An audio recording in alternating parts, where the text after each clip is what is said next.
Hi, this is Scrap Fabric Love. I'm Kristen, and this is Tom, Colorblind Quilter. This is part 3 of our 4-part collaboration series. If you missed parts 1 and 2, the links are in the description. And we are rushing against a deadline to try and get our quilt done. What day is it today?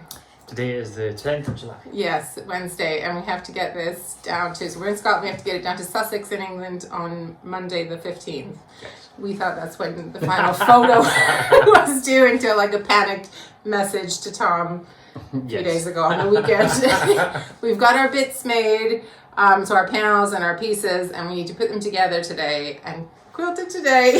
Fingers crossed. And then theoretically Tom's going to take it home and bind it, but I might be quilting into the wee hours. We'll see what happens. So I will go probably back in time in the video and show them me making the panels and stuff, but yeah, we'll probably just prop up some sort of a camera so you can kind of see the action, and I don't know. Chaos. Yeah, the chaos. yeah. And you wanted to try right in front of us, you can't see it, is the Janome 1600 straight stitch machine. Would you like to tell them the story when you found out I bought it? Yeah. So I saw this on a D-Stash group on Facebook, and I was like, oh, that's a bargain. So I messaged the person. I was like, hey, can I have this? And she said, I'm sorry, it's pending collection. I was like, oh, well, if it falls through, let me know. And then she told me it was her. I was like, oh. No, I didn't tell you. You saw the video. Oh, that's right. I saw the video. Yeah. And I was like, and then he was like, that's my machine. And he texted me. I was going to buy that. So anyway, he finally gets to sew on it. But yeah, small sewing world. So I know. What are the chances? I know. Anyway, we better get on to sewing, but we'll show you how we get along. So going back in time, these are the fabrics that I chose out in part 1 on my channel. They were to coordinate with Tom's solids that he'd picked out. And then I was deciding between black or blue denim for the background, and you guys helped me to decide on the black.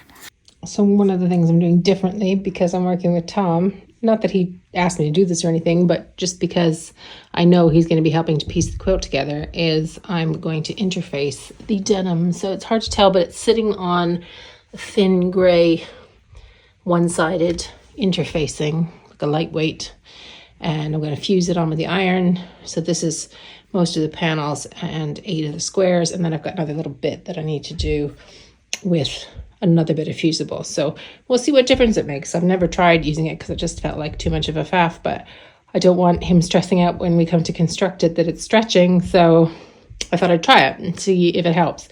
And if it does, maybe I'll do it again. Don't know. So I had left my piecing of my panels and blocks a little bit late because I was working on another quilt for the Festival of Quilts, which was probably what prompted me to check the deadline about the photos again and just make sure when everything had to be in.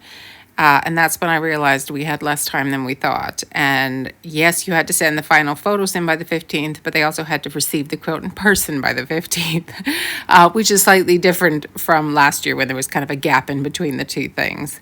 Anywho, at this point, Tom was sending me photos of some of his completed blocks, and I was starting to have a think about what my response to those would be, and we were both slightly panicking that everything was the wrong size because I had already cut my denim to 6-inch for the blocks and 6-inch wide for the strips, and Tom had made his 6.5, which you'll have heard about in part 2 on his channel. So anyway, he graciously decided to unpick and cut his blocks down, which did cause us an issue later on, but we'll get back to that. So on the 9th, we were both kind of sewing our sections at our own homes separately, but messaging each other. So Tom would send me photos, and then I would generally reply with like a video, and then he might reply to me with a voice note or something like that. And then eventually we got on the phone about some stuff.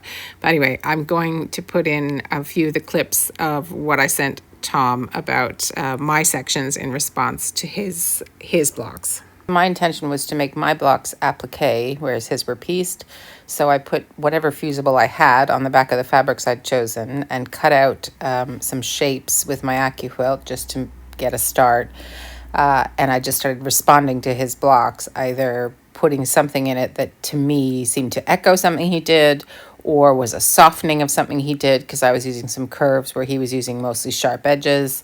And I kind of just bounced off it from there. So I would kept referring back to his photos and also sending him videos and getting feedback from him. Hi, this is where I've got so far. So these are the four corners for your round with the chevron. I was calling it a braid before, but I think it's like a chevron. So I know it's not the same shapes, but it was kind of like, because when I saw the original block, it felt like a braid in my head. So I'm like overlapping things. And then the like, this was about like your thin white strips or gray strips or whatever in the block. And then I just have added strips. Anyway, those are the four corners. And then I'm working on the panels, playing with this. None of this is down yet. This is just, I'm not sure about this because I'm thinking about the 1/4 inch seam and how much of that'll be lost and whether I should move things up or whether it's just too many weird circles. So not sure about that. And then the other thing I was thinking of was doing, these are just bits. They're not attached either. For the longer one on the outside, because you've got the one with the rectangles, I was thinking of doing rectangles with like almost like a parallelogram top. I'm using my Quilt to cut the bits out and make it a little bit quicker. So almost like they'd maybe be more close together than yours. Anyway, that's the basic, that's where I'm at. Doesn't look like much, but I'm getting there. I'll send you an update later. Hiya, update. So I've done the 4 ones of these. These are the inner, the shorter panels. So the ones after your chevrons. Yeah.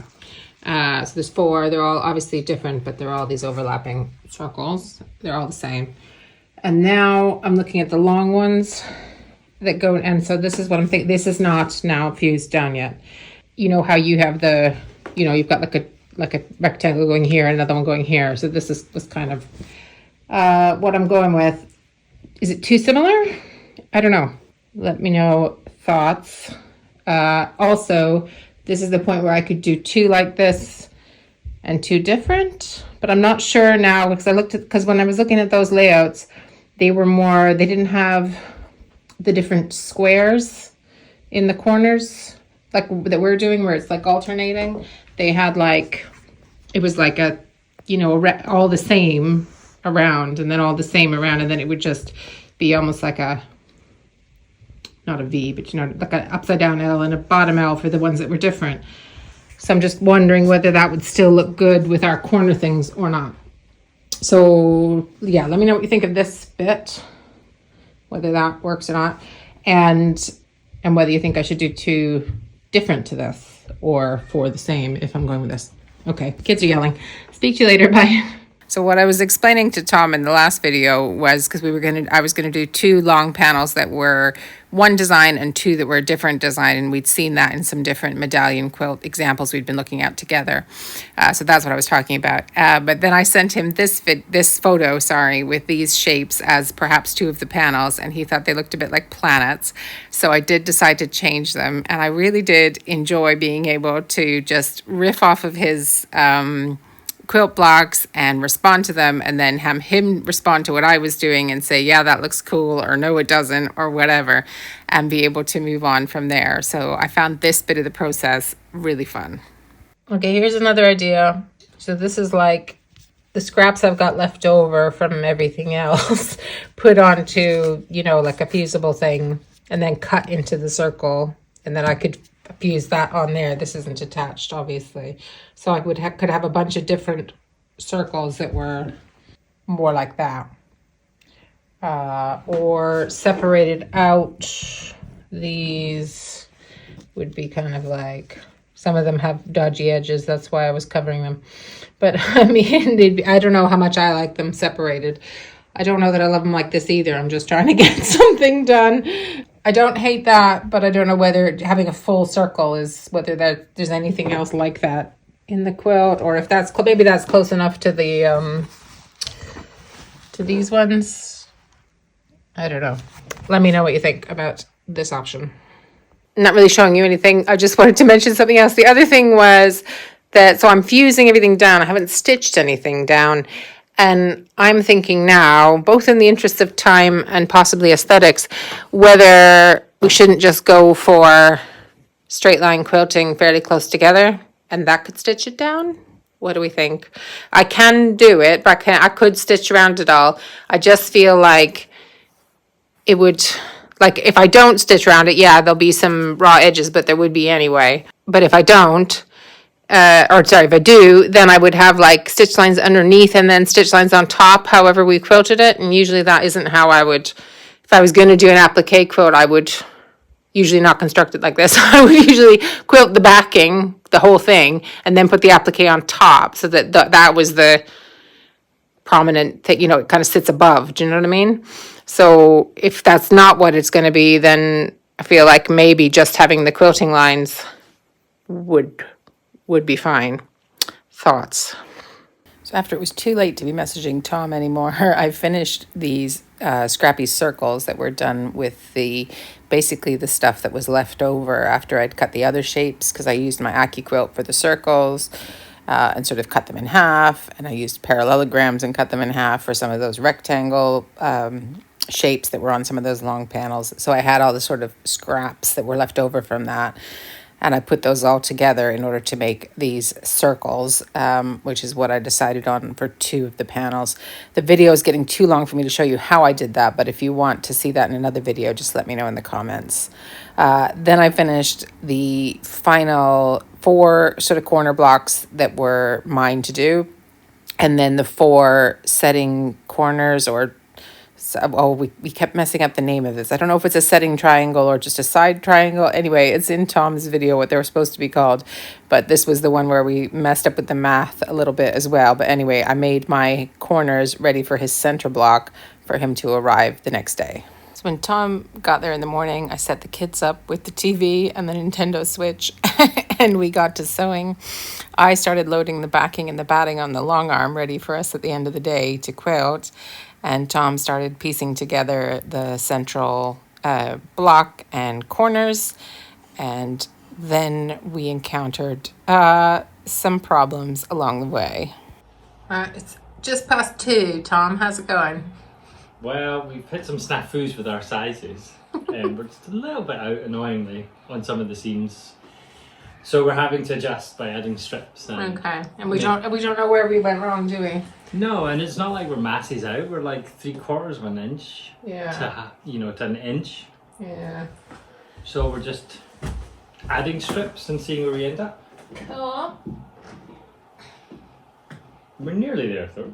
So we had various places where things just didn't quite match up, and so we'd have to add a strip on either his panel or mine. Sometimes we were unpicking things. We did at one point also decide it wasn't entirely straight in the middle. So that was then, Tom tried some different pressing techniques to try and straighten that out.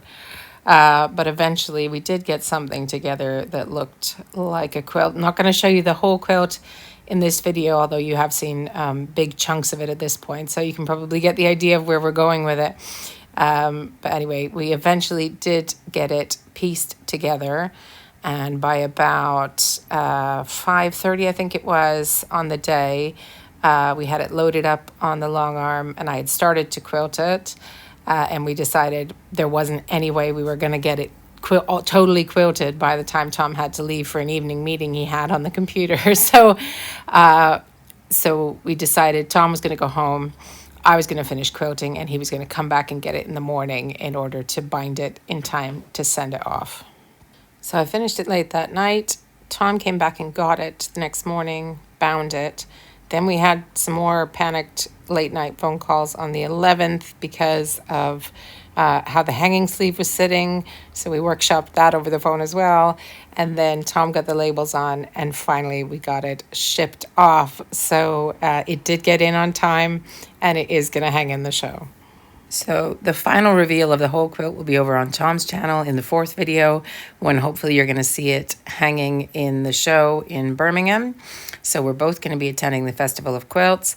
And I will also have a video where I'm going to try and capture as many quilts as I can for you, including ours. So hopefully you'll come back and see that one.